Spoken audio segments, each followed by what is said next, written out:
This is lesson 37. Lesson 37 introduces a totally new concept.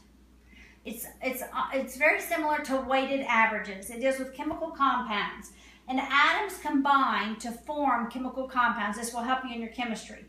Each atom, each individual element in your periodic table has different weight. Like if you looked at a periodic table, hydrogen, the weight of one hydrogen atom is 1. The weight of one oxygen is 16.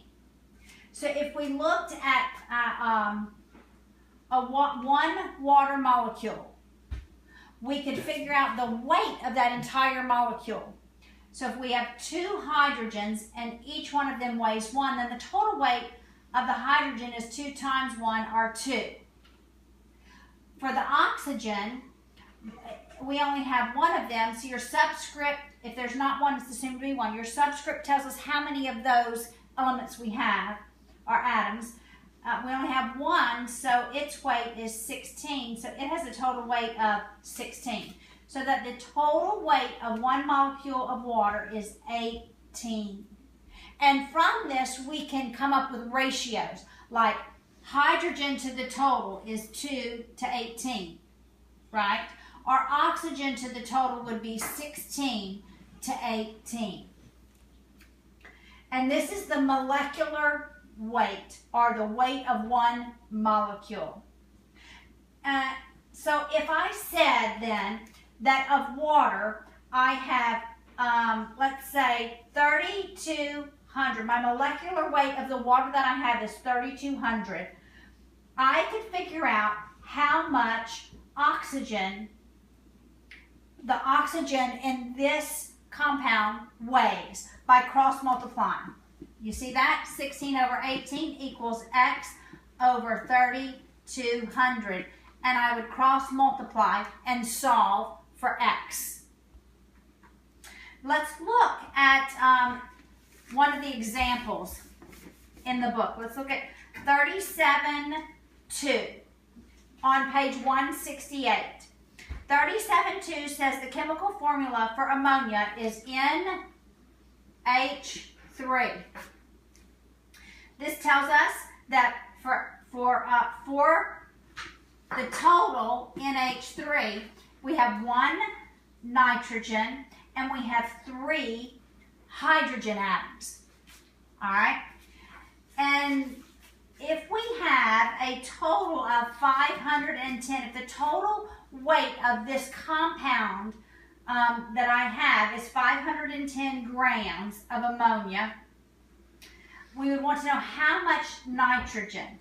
All right, and it says the weight of each hydrogen is 1, so our total weight of hydrogen in one molecule is 3. The weight of the nitrogen is 14, it is 1, so it is 14.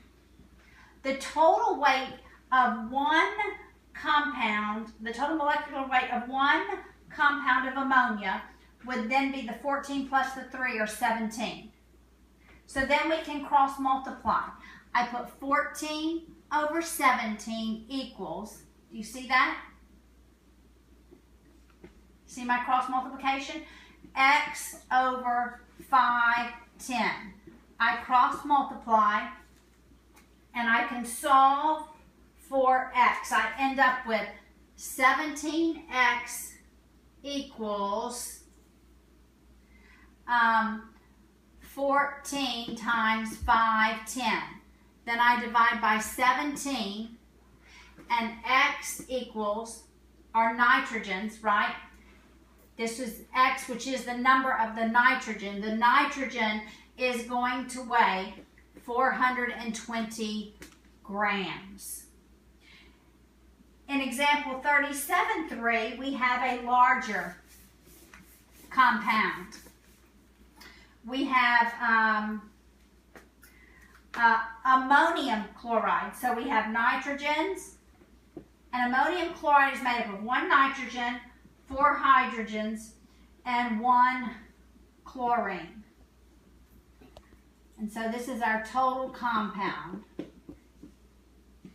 And it says how many grams of chlorine. So we're solving for chlorine. How many grams of chlorine are there and 1,060 grams of ammonium chloride. All right, our nitrogens, we have 1. It says they weigh 14, so our total weight of nitrogens is 14.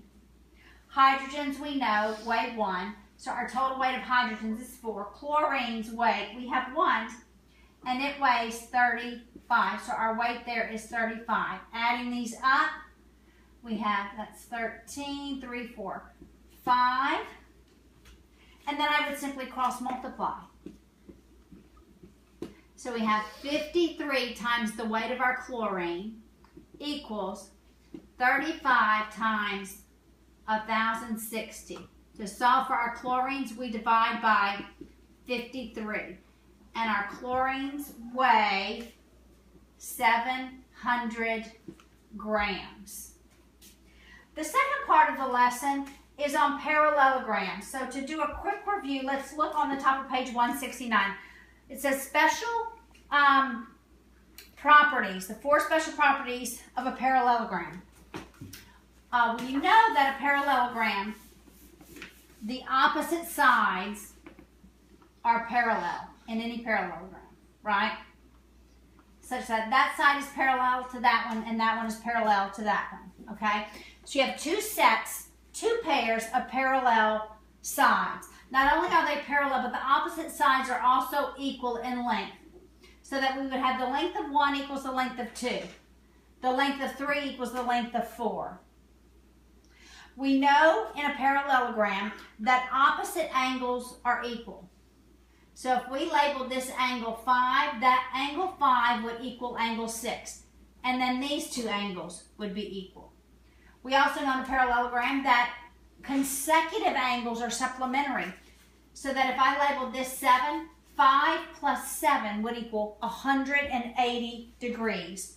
And when we draw a diagonal, the diagonals, they bisect each other, such that the length of this side equals the length of that side, okay?